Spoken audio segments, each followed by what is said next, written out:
Our first session is on the cell, or at the scale of the cell, or subcell. A thought-provoking question that we'll answer after the panelists, or after the speakers. When was the first microscope used functionally? It's a very broad and big question, but when was the first microscope? And then when was the first image of DNA? So have that in the back of your mind, and after our speakers, before we get going to the panel, we'll share the answers. Our panelists, our speakers for the cell, are Dr. Ashwin Gopinath, Dr. Peter So, and Dr. Timothy Swager. We'll hear from Ashwin on democratizing single molecule nanoarrays. We'll hear from Dr. Peter So on interferometric imaging for studying sickle cell diseases. And we'll hear from Timothy Swager on using dynamic lens systems for biosensing. Again, we'll hear from the speakers, one talk after the other. Questions will be asked after all three speakers have presented. With that, I'll turn it over to Dr. Gopinath.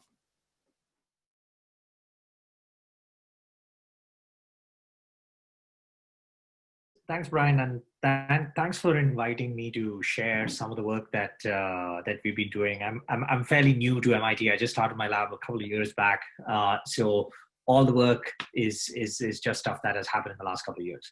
So in between all the COVID craziness, that's unique. It's like a testament to my postdoc who's able to do all of this.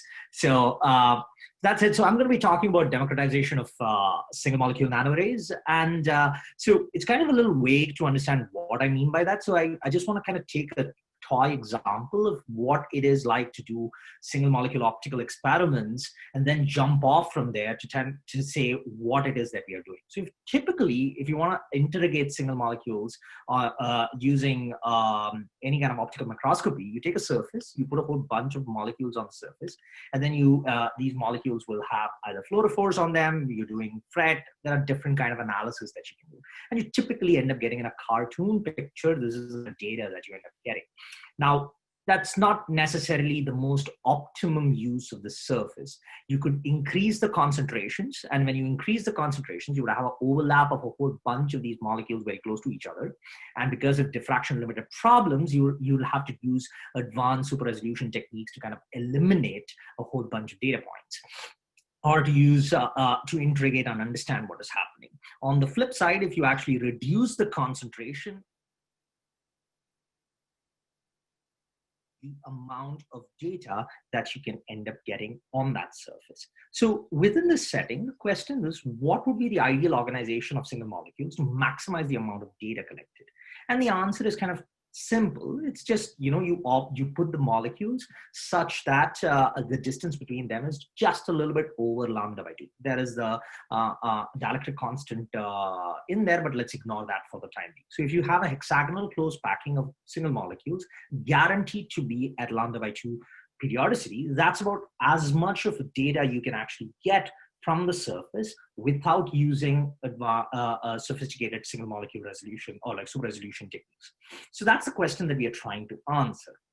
But what is a technique that allows us to do this? Now, and the tool of choice within my lab is DNA origami. So DNA origami is this technique that was invented in the mid-2000s, or about 15 years back, wherein Paul Rudman at Caltech took a long single-stranded DNA and folded it into arbitrary shapes, demonstrated that you can actually fold it into arbitrary shapes using short DNA strands. And what makes origami uniquely special is because this technique is extremely generalizable. That's just by changing the staple strands, or the strands that folds this long single strand into a particular shape, you can get any shape of your choice. You can make two-dimensional shapes, you can make three-dimensional shapes, and curved shapes, solid state, solid structures, anything that you can think of. And just bear in mind, this was all made, designed in a computer, and the constituent elements are all the same. They are just DNA, and these are viewing DNA as building like a polymer, a programmable polymer, rather than thinking about it as a biological entity. So this extreme amount of modularity that DNA origami brings to the table. But beyond this, what makes DNA origami kind of special is, so let's think about an abstract map of a triangle, for instance. The constituent element, every single constituent element within this structure is unique. So it's a unique set of DNA strands that form this particular structure. So you can label a particular point within the structure using a unique DNA. What that means is, if you design the structure and make it, and the next day you decide, I want to put 3 different molecules on the inner vertex of this triangle. Bear in mind, the inner vertex is 30 nanometers and the external edges are about 120 nanometers. All you need to do is change 3 molecules in the design, and you can attach, now it's ready to attach 3 other molecules that has DNA tag on them. And you are left with another triangle now with 3 molecules on them. And for the last 60 years, people have been trying to attach DNA onto anything. So you have nanoparticles, quantum dots, carbon nanotubes. You name a nanomaterial, you can attach a DNA. There is a chemistry available to attach DNA onto it. And what is even more interesting about DNA origami is every single point, every single modification point is 5 nanometers from every other point. So you can think of this origami as a breadboard with 5 nanometer resolution. Now, when I say 5 nanometer resolution is different from the minimum resolution in a CMOS or like a fab setting. It's basically saying this is the minimum length size on which you can organize other molecules or other entities that you can tag with DNA. And for the last 15 years, people have been trying to attach carbon nanotubes, gold nanoparticles, proteins, polymers, quantum dots, other proteins. This is a small subset of origami-enabled devices. These are all devices wherein you have taken the core DNA origami, used it as a breadboard, attached other molecules onto it to build a sophisticated structure out of it. But the problem with all of this is that these are all in solutions. You can't create connections into it, and you have not created a link to the solid state world. And what does that give you? That gives you, if you have the ability to organize DNA or DNA origami at specific locations, since you can uniquely modify the DNA origami with individual DNA strands, you can now attach individual proteins or individual carbon nanotubes or any inorganic structures or any other molecule that can be uniquely tagged with DNA onto a solid surface. And the way in which the technique that I developed to do this involves a chemically patterned surface. You take a typical chemically planar surface, you do self-assembled monolayer to create a passivating layer, and then you create patches in the shape of the origami. In this case, it's about 100 nanometers in size, very easily accessible using standard fab. And because of the nature of the interaction between the origami and the DNA and the surface, you can have unique assembly capabilities. For instance, in this particular case, you have a binding site that's in red, and you have origami in blue with blue strands, and you have these magnesium bridges that actually link them together.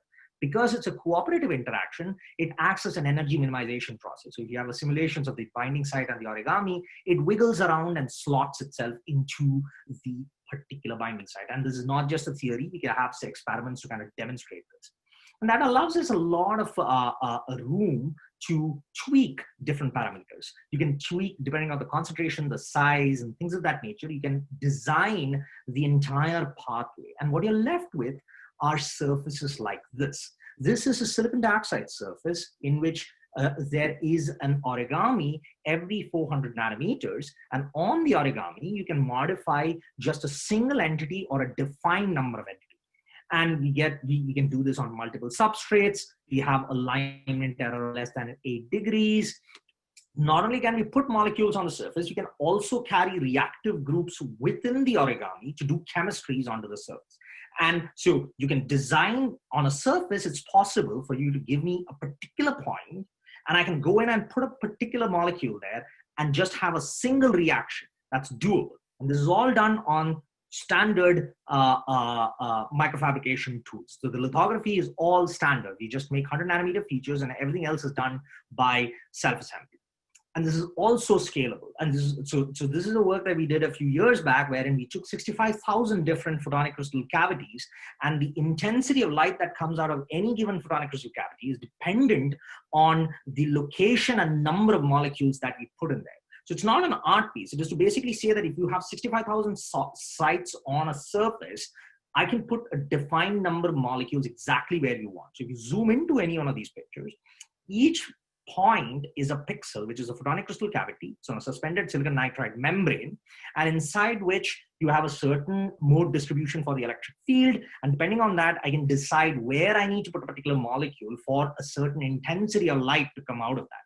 And by that, I can pick and choose, given an XY coordinate, I can put a molecule and get it to interact uniquely with the photonic crystal cavity, resulting in a certain intensity of light that comes out of it. Not only can we put molecules exactly where we want, we can actually even control the orientation. What that means now, and that is all done, it's the same underlying physics, wherein the assembly is the same. You can actually you just change the shape of the origami. And when you change the shape of the origami, you can actually orient it in a particular direction that you want. And we have better alignment, better efficiency, and things of that nature. And it allows us to do interesting things wherein you're playing with the orientation of molecules here. Where you have, in this is a polarimeter where you have a 12-pronged wheel, wherein every prong has got an origami in a particular shape, direction, and a dipole in a particular direction. So when you change the intensity, the polarization of light, only the ones where the orientation of the molecules align with the excitation will it light up. It's done in oil, so you see junk kind of floating around. So it's 3,500 molecules. Not only can we do it on a surface, we can actually do it on photonic crystals as well. We can change the orientation, keep the XY position same, just change the orientation and control the interaction between the cavity and the molecules. But all of this sounds good, but the problem here is that everything is expensive. Doing this in a clean room is very expensive. So you can actually do this. You can make these kind of hexagonal grids, but it's expensive. So you can't use it for like high throughput, like you can't do it as a mainstay within an experimental biophysics lab. So the question was, can we actually reduce the cost? And can we do it for under $1 without ever getting into a clean room and get the same yield? So what it turns out, you can actually do this. What you have to do is you take a surface, you just put a polystyrene layer on top of it, and it self-assembles when you get under the right conditions, and you end up getting a periodic grid of microspheres. Depending upon the size of the sphere, you have a certain periodicity, and you can use that as a shadow mask to create a self-assembled monolayer and regions where the origami can uniquely impact. So it can act as a unique form of lithography. And then what you're left with is a protocol to basically make these kind of single molecule arrays, and the cost of everything is less than $1. So this is reproducible, extremely high throughput, and the yield you take a hit on the yield because the quality of the lithography is not as good. But you can get it's good enough for many of these experiments. And so what you ending up getting is, traditionally single molecule optical assay looks sort of like this. You have each of these spots as a particular molecule, which has a fluorophore on it. And depending upon you need to do a lot of analysis to basically figure out whether there is one or two, and make sure that two molecules are not interacting with each other and things of that nature. So that limits the amount of data that you can get. But now what you can do is you can make grids like this. So this is post-processed grids. So these are each single pixel, each single point is a single molecule on which a certain assay is being done. So you have a 50x improvement in the number of usable data points, and this all costs less than $1 to actually put a particular substrate. And these are all the same substrates on which traditional biophysical experiments are done. So you can start doing like single molecule counting, wherein you're counting the number of, let's say, Zika virus in this particular case, because Zika virus was hot when you're doing these experiments. And we can improve the super resolution imaging on these settings. We can also do like traditional temporal dynamics. All of these, the amount of data that you end up getting is way higher. And all that is because the way in which you can actually combine different forms of self-assembly to position single molecules at the specific location. So that said, I want to thank the folks involved. Rishabh is my postdoc, fantastic postdoc, and Rizal and Paul are my collaborators from Arizona and Caltech. And these are the folks who've been generous during my time at Caltech as well as my time here at MIT. So that said, I would welcome questions.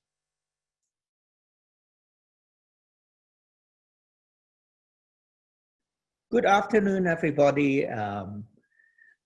I am Peter So I would like to tell you a little bit some of our work on developing novel microscopy for for the study of a number of disease. Since the time is short, originally my title includes sickle cell disease and also cancer metastasis. Just to make the story a little bit simpler for the time that we have, I will tell you mostly about sickle cell disease. For many of you already know that sickle cell disease is a very common disease in the world. About 200,000 children are born worldwide with it, and there are about 100,000 patients in the US. One of the complications of sickle cell disease is sickle cell patients, even in advanced countries like US, still have about 10 to 15 years shortened life expectancies, as well as they have so-called vaso-occlusion crisis, as is seen here. For normal people that do not have sickle cell disease, red blood cell flow through the capillary bed in a normal way, but during sickle cell crisis, some of the cell, due to deoxygenation, and they sickle and they become more rigid and more sticky, and they effectively clog up the capillary bed of the patients. And because of that, patient feels significant pain. Today, there are very few drugs that are available to treat this disease. Hydroxyurea is one of the drugs that have been used for many decades. Right now, we have 2 other drugs, but none of them completely remove vaso-occlusion crisis. So today, we have interest of developing method that would allow us to find biomarkers that would that can be used on the blood of sickle cell patients, such that we can develop more new drugs for this disease. So in order to do that, I want to tell you about a optical imaging method called interferometric microscopy that allow us to look for biophysical markers of sickle cell disease. Specifically, the part of the methodology that we developed is a method to measure the flickering of the red blood cell membrane that typically have amplitude fluctuation scale on the nanometer range, and also very fast fluctuation on the millisecond time scale. By measuring this type of fluctuation, we can extract mechanical parameter that go back into a red blood cell model that allow us to extract biological parameter of the membrane of the sickle red blood cell. So we believe that some of those parameters would allow us to identify new biophysical markers.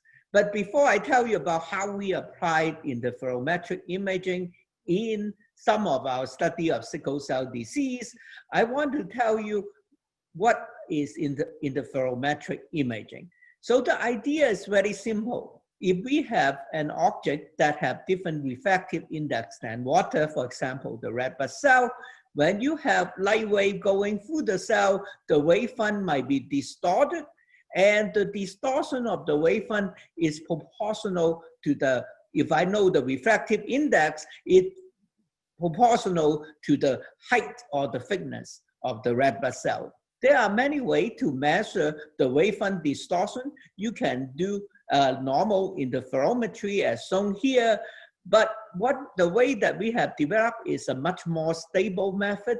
It is called diffraction phase microscopy. The idea is very simple. We have the red blood cell sitting on the sample space, and then we have light coming in, illuminate the sample, generate a plane wave, And if we put a camera at what we say the grading plane, that would be just a normal white light wide field microscope. Instead of doing that, we put in a grading at this plane so that we generate two diffraction orders. And one of them, we do a spatial low pass filter, so we generate a reference plane wavefront that interfere with the signal from one of the order that generate what we call interferogram, and the change in the fringe pattern of the interferogram allow us to deduce the thickness of the red blood cell with nanometer, actually sub-nanometer scale sensitivity. And so what we have done is apply this method to study blood from sickle patients. As it turns out, if you look at the blood from sickle patients, they have different cell types and they have different densities. You can first do a centrifugation and do a density fractionation. You will find that typically we can separate the blood of the patient into 4 different fractions. So the red bar are corresponding to sickle patients that have 4 different fractions. They are not on hydroxyurea, one of the drugs that I mentioned earlier. The green bar are the patients that are on hydroxyurea. You can't really tell a difference in the distribution. There's no statistical significance there. However, if you look at a normal person that have no sickle cell disease, typically for normal people, they only have the lower density fraction of 1 and 2, whereas there is no higher density fractions. So one of the things that's very interesting, one of the reasons that we density fractionate the cell first is because denser cells have more material, it have higher refractive index. As I mentioned earlier, in order to calculate the thickness of the cell, I need to know its refractive index.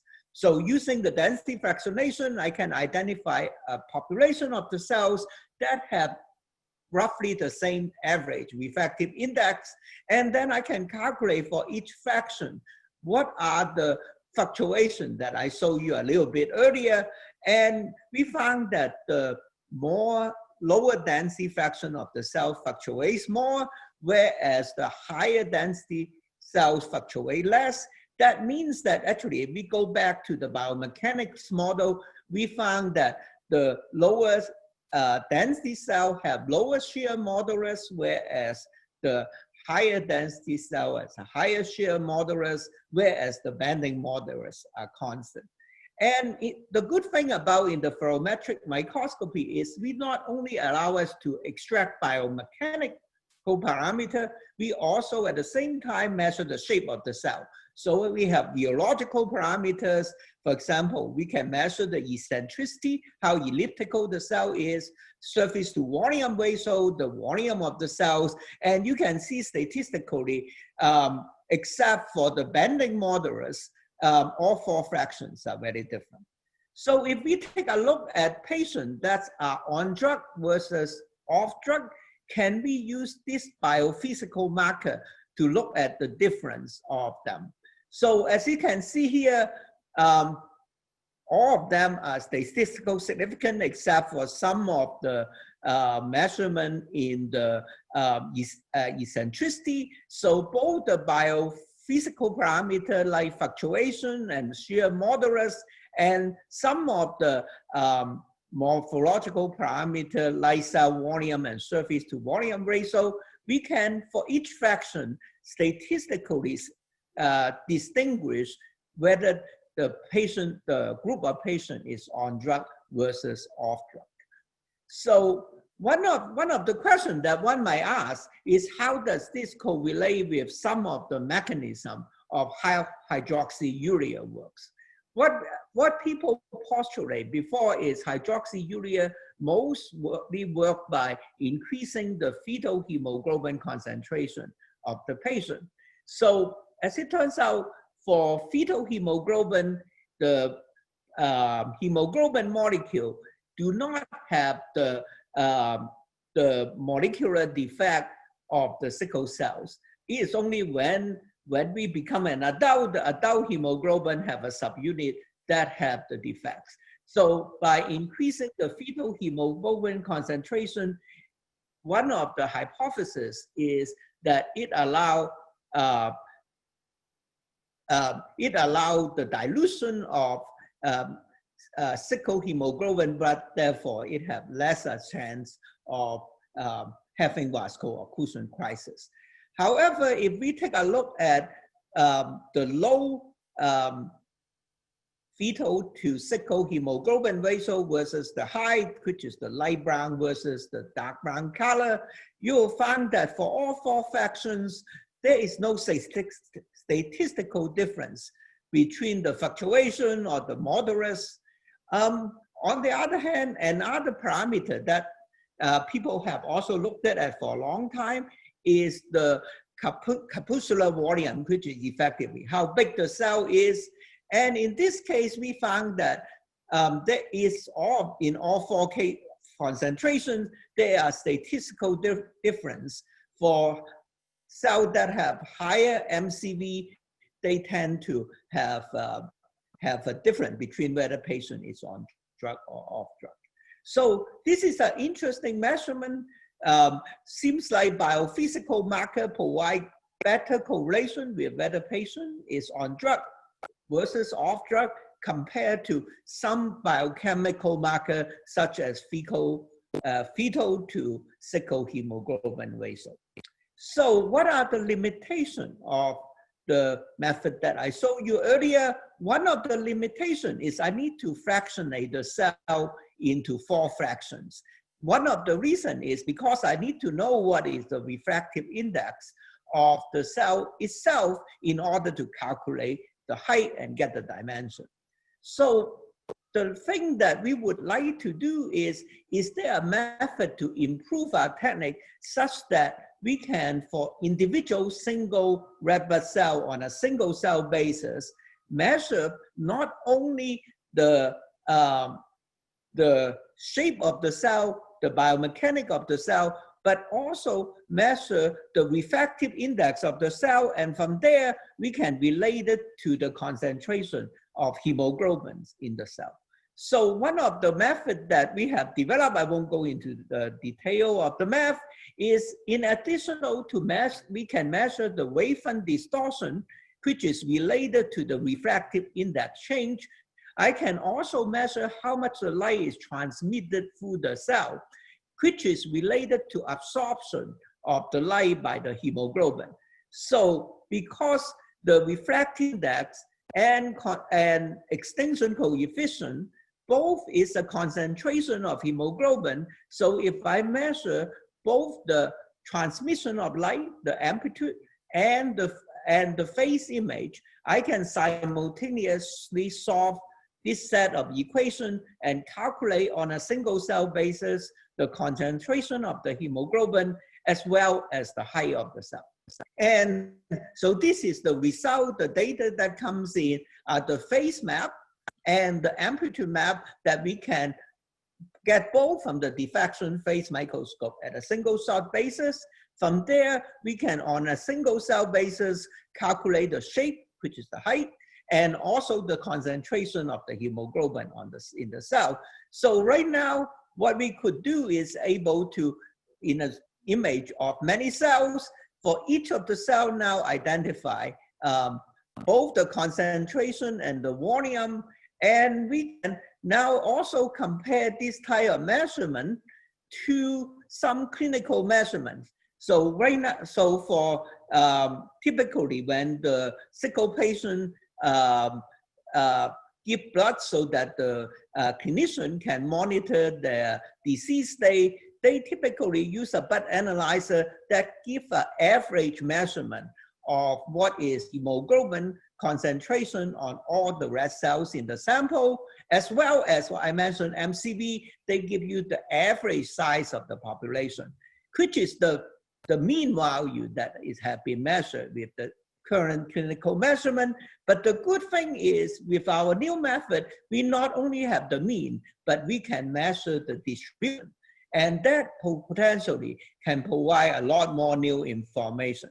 So I would like to wrap up my talk. And I would like to say that such as quantitative phase microscope is a very promising method to look at individual patients' red blood cell population, and that allows us to extract biomechanical and morphological parameter, and some of these biophysical markers appear to have better correlation with whether patient is on drug or off drug compared to some biochemical markers. And so some of them might have potential use in screening for new drugs. And I would like to thank everyone that did the work. Most of the work are done by a former graduate student, Puya Husini, and also a research scientist in the lab, Sahid Yaqub, and have funding from NIH and other institutions. Thank you very much.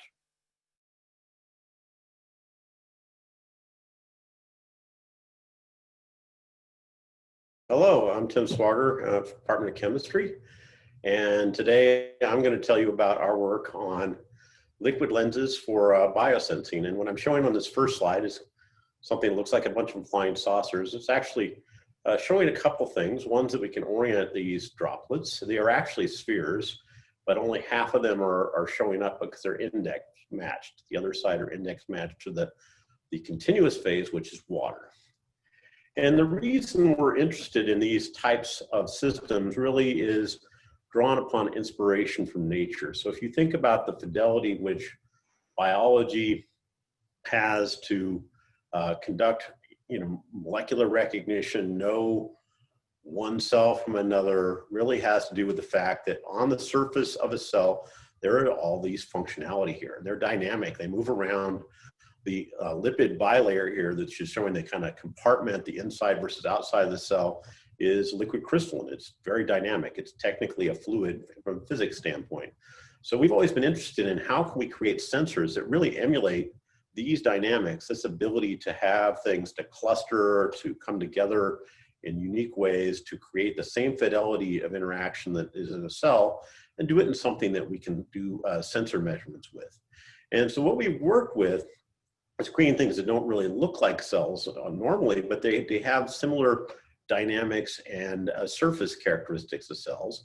And we're working with fluid droplets in a water phase. So what I'm showing here on the right are are polydispersed. They're different sizes of droplets. The inner side that is in red is dyed red. It's a hydrocarbon. And the outer one is a fluorocarbon. And we can make this with a variety of different liquids. But in general, these have surfactants on their surface that look a lot like these lipid bilayers, and they have the same fluidity and hence mechanics of a cell. And so the way we can make these in high precision is to use microfluidic devices. You can buy these. You can make mini droplets a day. You're making them kind of continuous, so it's a continuous manufacturing method. And we can make them monodispersed, as I'm showing here, over a range of different sizes. Now, the way you control the structure of these droplets is you have to think about their surface tension. In particular, we're emphasizing the surface tension with regard to water. We have to sometimes worry about the internal surface tensions, and I'll mention in just a moment. But if you want the fluorocarbon to be on the outside, what you do is you take a surfactant that looks like it has a little piece of Teflon on the end, which is the fluoropolymer, and a polyethylene glycol, which is a water-soluble polymer often used in biology.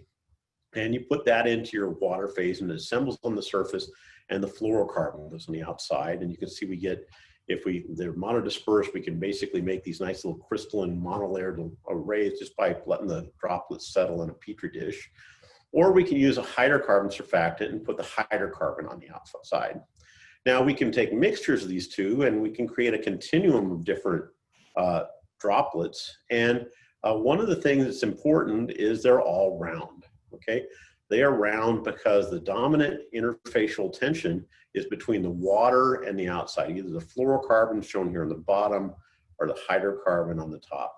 And it turns out the fluorocarbon hydrocarbon mixture we're using in this case has such a low interfacial tension that it doesn't really mind having, a bigger surface area. Here on the left, you see it has a very large surface area on the inside. It doesn't mind that. Okay, so we can keep everything perfectly round and just let the minimization of surface tension, which ends up being a perfect sphere, drive these shapes. Now, another thing I'm showing here, I'm showing that these droplets, the fluorocarbon is always on the downside here, and that's because fluorocarbons are denser than hydrocarbons. So one of the things we're going to use in this is we use gravity alignment of all these droplets. We can also do it with magnetic alignment, and that's, in fact, is how that first slide I showed on my title slide was made. But we're going to use this gravity alignment here of our droplets. And so if you take these droplets and you put them on a surface and you project light through them, you take collimated light and you direct it through them, you get a series of ray diagram patterns as shown here. And this is work that was done in collaboration with my colleague Matthias Kolla, who's in mechanical engineering, an expert in optics, and his student Sarah Nagelberg, who's the lead author on this paper. But anyway, we have these perfectly round droplets. They all behave as lenses. And so you see the first three at the right here, they all have focusing conditions at different focal lengths. And in fact, as I showed you, you can see that it's very powerful because I show you those three droplets. These are actually photographs of them. If I were to show you those on flashcards, I don't think you could probably tell the difference if I were to show you them repeatedly. But they all have very different focal lengths. So very small differences can get very large focal lengths. Now, one I'm going to tell you about today that's actually relevant for just what I want to describe today is the one here, number 5. And this is what we call the perfect Janus. And that's composed of droplets that have exactly equal interfacial tension between the hydrocarbon phase in water and the fluorocarbon phase in water. That is, we balanced it, and we had 1-to-1 by volume of both of those fluids. And so we get something that's just a perfect hemisphere that's half fluorocarbon and half hydrocarbon. And when collimated light goes into it, collimated light comes out, and it will transmit images through it. And so we've made use of all these different optical properties here. We can have, again, the perfect Janus, which will transmit an image, as I've shown down here in the bottom, that little happy face looking out from underneath. But if we basically change its morphology, we can do that by having enzymatic reactions, for example, at the surface of these droplets. We can get to, in this case, the divergent of the light. So we have defocusing optics, and you can see that happy face is now not readable. We can also take droplets, and I'm going to tell you, so I'm going to focus today on this topic, where we take droplets if we have them in this perfect Janus state, which again will transmit an image, but if we can somehow bind them together and cause them to tilt, or this is called agglutination, we can get a highly scattering state. And up here at the top is just showing some of the refractive indices that are necessary to get these things to work. We have to match things properly with water, but it turns out to be pretty easy to do just with fluorocarbons and hydrocarbons. So how this can work now to create a sensor. So if we take droplets and they tend to perfectly align as shown here in this Janus, perfect Janus droplet, and we put them in, we look down from a microscope up above, we'll see that we won't see the actual structure of this because we're looking from down above, and remember they're perfectly aligned because of gravity. And if we put them over the top of a QR code, we can image the QR code. We can image it with a smartphone. However, if we now throw in E. coli, now E. coli, we put a sugar, a mannose, on the surface of these droplets, and E. coli binds through what we call a polyvalent approach. That is, there are multiple connections between the E. coli and these sugar molecules. What you can do is you can bind the droplets together. So ordinarily, if I didn't have E. coli around, I could basically tap this array of droplets. They would tilt on their side, but they would come right back again into their normal position. But we have E. coli around, they get stuck together, and they tend to scatter light. And so that can cause the QR code to be unreadable. So this is a very simple way to detect bacteria. It can also work to detect other polyvalent things such as antibodies or viruses, that I'll talk about at the very end. Now we can detect these with a smartphone. You can actually even count the number of these agglutination events to get quantitative data. So you can either do threshold or quantitative data. Now, sugars are great, but they're not as specific. And so when we're going on to make other types of sensors, we link antibodies to our surfaces. We use the conventional kind of what was called a click reaction to attach these antibodies. And we confirm the antibodies are there by just using a fluorescent protein that binds generically to the stem of this antibody. And you can see here that we get fluorescence indicating that indeed we can bioconjugate, we can put things on the surface. So we can do this. We've used this to detect listeria. We're using listeria, anti-listeria antibodies. And you can see now that without the listeria around, they're all nice aligned. But when we have listeria around, we see these dark areas. And these little round circles here are something that we've done through an automated image processing program that basically will count the number of these events, and we can get a calibration curve and get out, you know, limits of detection. You can see we get down under 100 colony forming units per milliliter, or viable cells per milliliter. Now this all works great, but you look at these dark areas and say, how do you know that's not just a piece of debris? And so what we've been using now is to go and put in different optical methods, particularly dyes, that can help us discriminate between when a droplet is really tilted on its side or agglutinated and when it is not. And so what we have here is, I'm just showing you kind of schematic. I'll show you the chemicals in a minute if for those of you that are interested. We put in 2 dyes, one that is kind of like we call a blocker dye, kind of a dark dye that doesn't absorb it. I mean, it doesn't emit light, but it just absorbs light. It absorbs light going through it, absorbs light that might end up in the lower layer and try and re-emit light.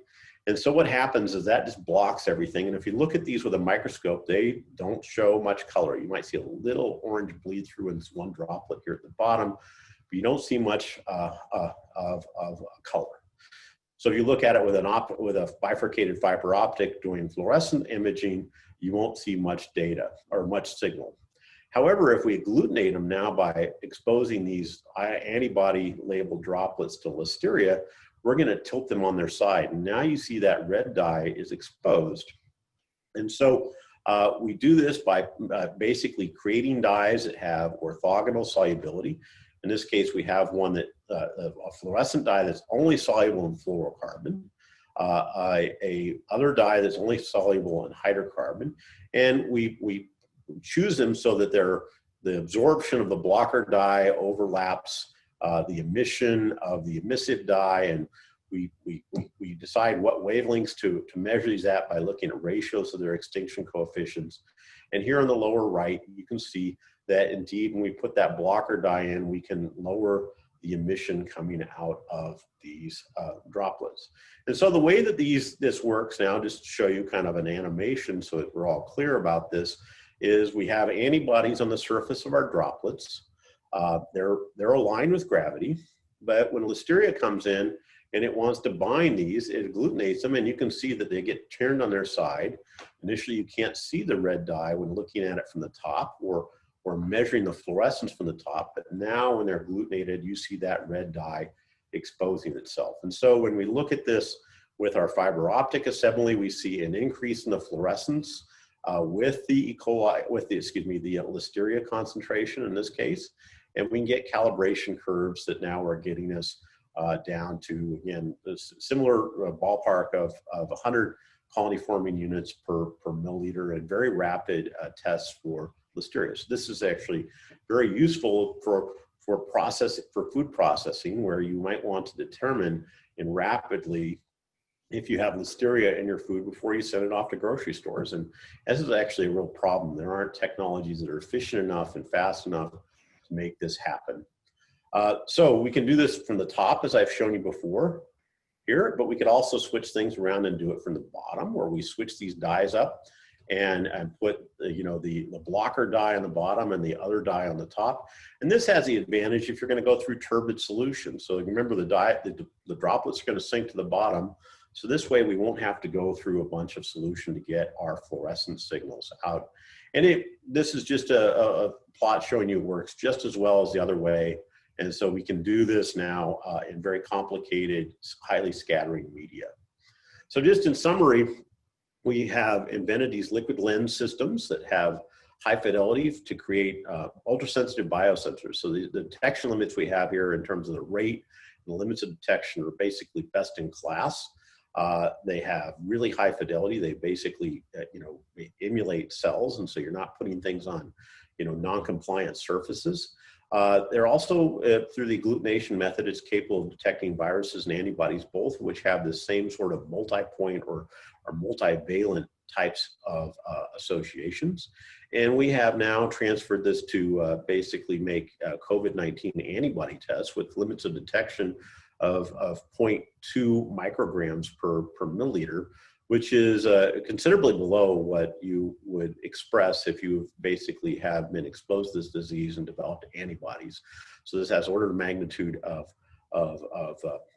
sensitivity beyond what you need, and we think that this could have clinical relevance in the future.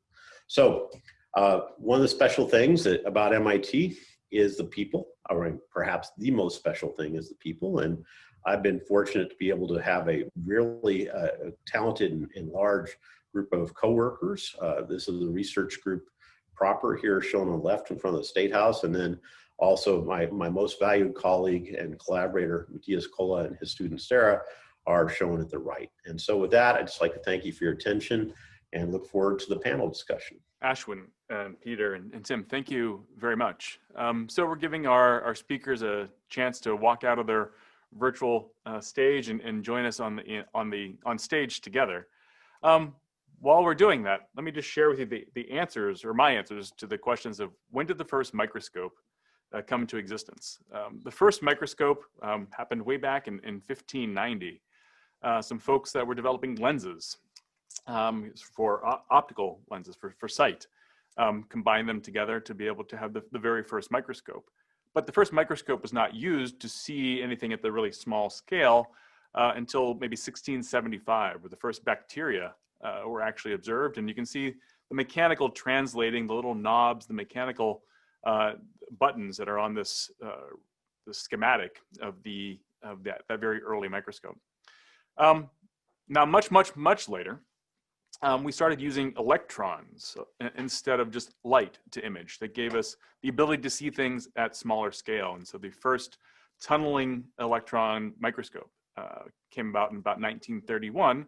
And then about a decade later, the scanning electron microscope that gave us now sub-micron resolution, 50 nanometer resolution. And in a more modern version of that, you can see a hair mite holding on to a strand of hair on a person's body. So the first microscopes, a deep and rich history.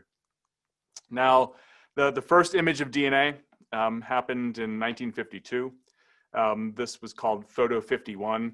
It's basically, it took 60 hours to generate the image and used a technique of an electron beam passing through a DNA sample and scattering that beam to create an image that was interpretable to reveal the structure of the DNA.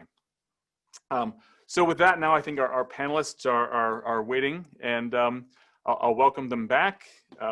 Ashwin and Peter and Tim, thank you very much for your very captivating talks. And so participants, I know we have some questions that have been coming through. I'm trying to synthesize a couple of them. I will direct questions variously at the individual speakers, and then maybe some for the group together to get some conversation started. But if there's a first question that I'll ask of Ashwin. In this area of self-assembly, what are the opportunities to actually have multiple molecules being assembled together? Or are we only constrained to use a single molecule, or can we start to stack things together like Legos and combine them in interesting ways? So the short answer is yes, you can do it. And there are a lot of different ways in which one could actually do that. But as you increase the number of molecules that you're going to try to put together, the error rates kind of go up. In a certain variation of error rates go up. So currently, there are papers that are trying to take, let's say, three of these origami structures, for instance, putting it together and making slightly larger structures. And the larger limit is something in the vicinity of, like, I think 64 or maybe even larger specific structures. But the errors kind of, it needs to be worked out. So the short answer is yes, you can do it. But the longer answer is there are still, kinks to be worked out, technical kinks to be worked out. But there is no reason why we can't actually go it, like solve it and just make it much larger structures that are uniquely addressable. Very good, thank you. So actually, I'll take the next question to Peter. There's a question that came in on, just out of curiosity, the impact of transparency on cells. And actually, the more narrowed question was, are all cells transparent? How important is it to have transparency in being able to tease out all these various properties of the cells? Yeah, so the answer is the cell is not fully transparent because of the fact that I have been talking about sickle cell, so I'm looking at red blood cell. So hemoglobin, actually, the property that I use are the refractive index. That's assuming that's not looking at how fast the light moving through the cell, which is related to the density of the material. But I have been also looking at the amplitude of the information to allow me to extract hemoglobin concentration. In that case, I am assuming some absorption. So the extinction coefficient measures the absorption of the hemoglobin going through the cell. So in typical biological system, most single cells, except something that highly dense that have a pigment like hemoglobin, they are very transparent. But on the other hand, they always have a refractive index change. Very good, thank you, Peter. The question that was coming in on for Tim that I'll first ask, just maybe a clarifying point. So with the Janus lenses and this approach of imaging, you're not changing the shape of the lens or the microfluidic lens. It's more the orientation of the lens. Is that correct? Yeah, in the things I showed today, that is correct. But we have a number of other assays we developed that actually make use of that. I alluded to an enzymatic reaction that uses it, but we can also do other molecular recognition, and we get confinement effects and total internal reflection inside the different phases and other things like that. But we do both, but today I focus mainly on just orientation of them without changing their internal structure. Very good, thank you. So let me turn this maybe a broader question to the three of you. In terms of looking at the perspective, maybe in situ of single molecule sensing in a flow setting, whether it's in the body or outside of the body, how do these techniques, various imaging or characterization techniques, translate to a scenario where the cell is not stationary and moving in some way? Is there opportunity there? Maybe I'll take the first step. Single cell, if you can do a labeling in the body, you can detect it in the blood vessel. And a number of techniques have been developed by the Massachusetts General Hospital group on doing some of this sort of work. But looking at single molecule is probably a little bit more challenging. Most single molecule work are on external to the body in many ways. And in that case, if you can label it, it's not a big issue. Even doing it in flow is not a major issue as long as you have bright enough. Good. Ashwin or Tim, any concepts on how your sort of approaches and discussions today could be used in a flowing scenario? Well, in vivo, I think it's going to be, as Peter was saying, laboratory stuff, yeah, but in vivo is really difficult to imagine how you might do that. But certainly in very controlled environments, I think you can do it. But in the body, that's a big dream.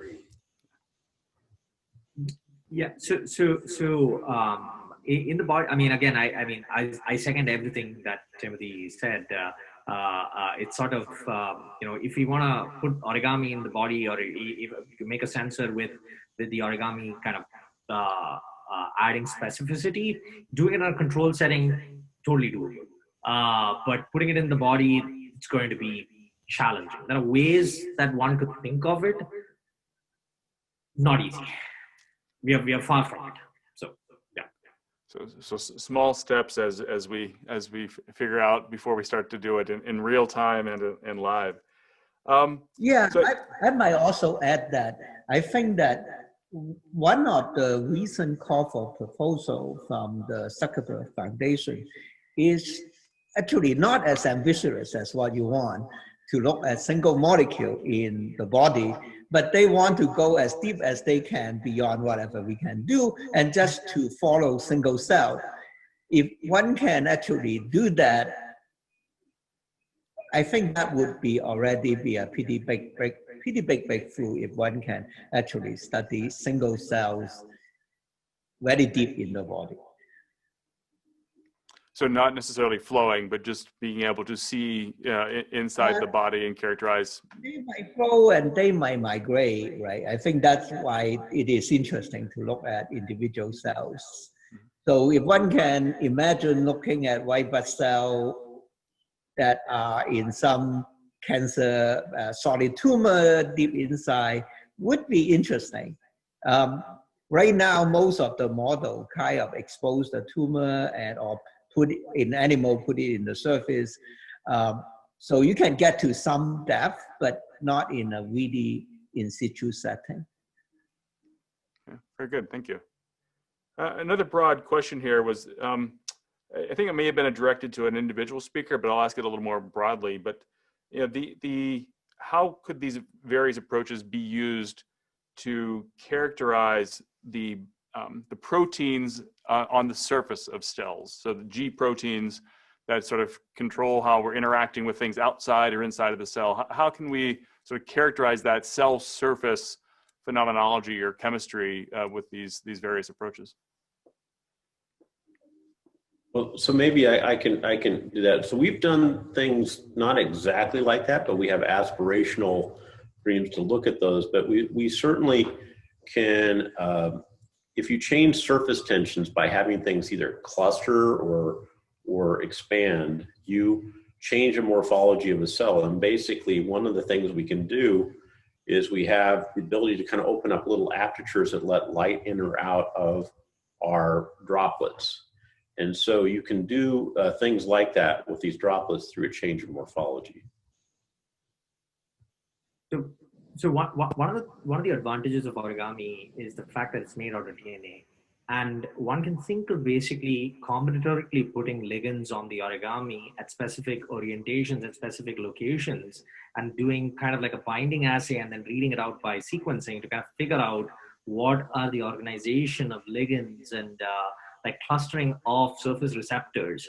That would be harder to do in a traditional setting, at least, especially in a really high throughput fashion.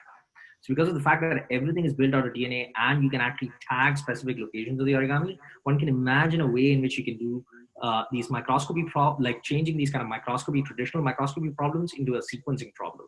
So efforts in this direction is coming out of Pungyan's lab over at Harvard, but that's just the beginning. There's a whole bunch of other things that one can think of there. And the question of like GPCR itself, you can do tagging of the origami with, let's say, lipid nanodiscs that carry GPCR or a particular kind of receptors, and then you can actually, figure out what kind of binding is occurring and things of that nature. There are inklings of this work kind of starting up, but it's open. There's a large slew of questions that one can ask there using this as a tool. Very good, thank you. Another broad question. It was originally directed at, I think, Tim Swager. But in terms of the sensitivity of the microlens in particular, but broadly, as we talk about the sensitivity of these various approaches, what is their spatial temporal limit, and are they reversible? And I'll put that question first to Tim, in terms of the sensitivity of the microlens, in terms of the minimum concentration of bacteria cells that can be detected. And then once the tilting happens, does it untilt if the bacteria goes away? Is it reversible? Yeah. So first of all, I think we can get down to single bacteria detection. It's more about time and how, you think when you're getting to single one, you got to find the droplet. It's just they just have to find each other, and that's what takes a lot of time sometimes. But I would say in terms of when you get to really high sensitivity, usually what you're needing is a really strong binding event, like an antibody antigen binding event, which, by most cases, unless you're applying some sort of mechanical or some sort of energy to cause it to dissociate, is going to be largely irreversible. I mean, it's like a bond, right? So they're bound tight enough, and they may even be bound through multiple locations once they get on there. So when we get to really high sensitivity type of sensors, they're dosimetric. They're essentially irreversible unless you could maybe use high shear or things like that to cause them. And we have seen that. But by and large, we treat them as irreversible kind of dosimetric signals. But the good thing is the droplets, things we're using basically cost nothing. I mean, the containers you're using cost more than the fluids. You're using just, sub-microliters of fluids and water and surfactant, just, just very, sub-nanogram quantities of surfactants and recognition elements. And so the cost is nothing. So you really kind of use them as kind of disposable one-use types of sensors. You don't really think about them as being reusable.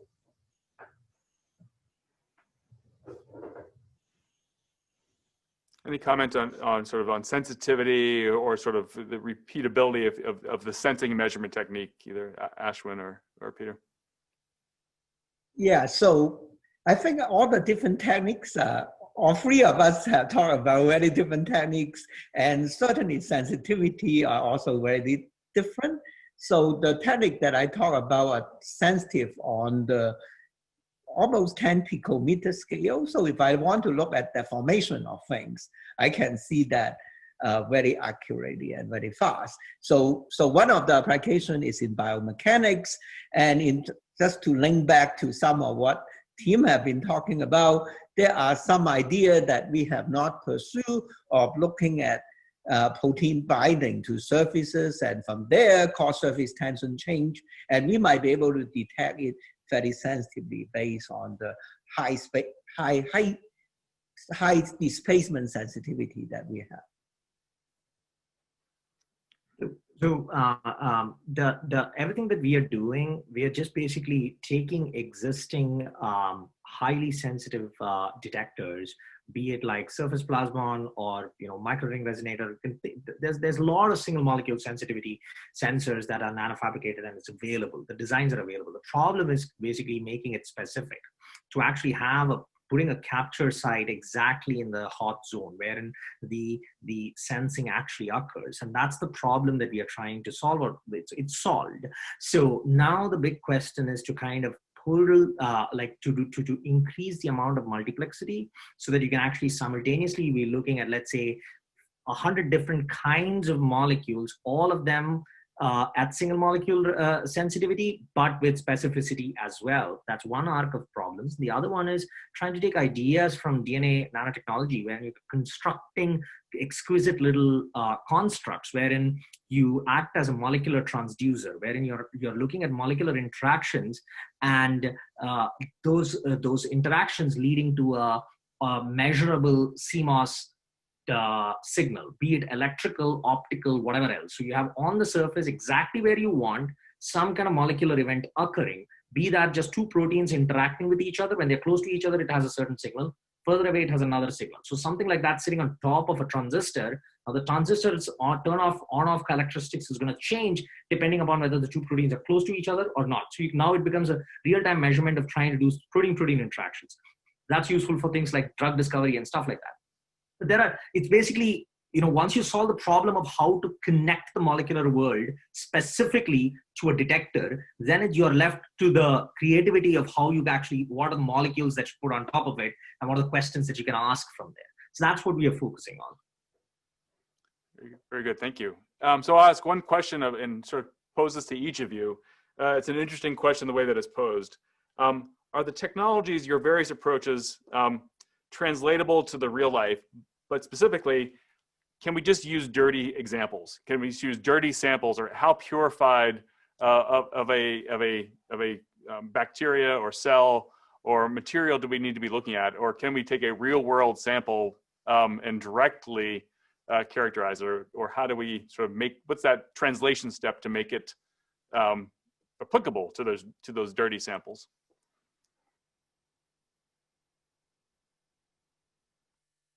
I'll start. So we do have a startup on the droplets, and one of the things that's actually when we first did this, before we got enough confidence to go forward, we went to the USDA and did a test of salmonella in chicken wash. So chicken wash, you take a chicken with salmonella and you put it in a bag and you mix it all up, and if you would put your hand in that, it's greasy, gross stuff, you know. And so the concern I had was, gee, you know, there are proteins that behave like surfactants here. Couldn't this mess everything up? Well, you know, we have a lot of fluorocarbon in there, and the fluorocarbon phase has nothing to do with the biology. They really just do not interact. And so that tends to give us really the ability to do things in pretty, you know, I would say confounding, or, you know, you might call dirty, is what the question was, environments. And so we found that our methods well work in dirty samples, and we are working to commercialize it. For me, it's an easy answer because most of the work that we have done that I described in this talk is doing sickle cell disease. So I wouldn't call it dirty, but they are patient bloods. So they are blood that we drawn, our clinician collaborator drawn by patients. So they are real work sample or real patient sample, and clean or dirty, I think, but they are real. They are as clean or as dirty as they should be. So in our case, we've got the organization of the origami basically down to pushed it about as far as we can get within an academic setting, and we are trying to basically get that out into the foundries to basically try to see if we can automate this. So to be able to actually put single molecule binding sites on top of transistors or other kind of detectors, or just on an array, and then it's just a question of what are the kind of biochemistries that you put on that spot to make it useful, and we are exploring that. So I would say we are close, but I wouldn't say it depends upon what you're going to put on those sites. Like, for instance, if you put antibodies on those sites, it becomes useful for protein detection. You can do single molecule counting there. You could put, you could make other variations and themes and variations of that flavor of sensors. The question is, what is what is it going to give us? And that's a question that we are exploring right now. At the same time that we are scaling up and just basically trying to get these kind of single molecule arrays done in a non-academic setting. And very good, thank you. The real world limitations and opportunities of characterizing and measuring at the cell and subcell level. Ashwin, Peter, Tim, thank you very much for getting us through the very first session. And participants, thank you for your questions.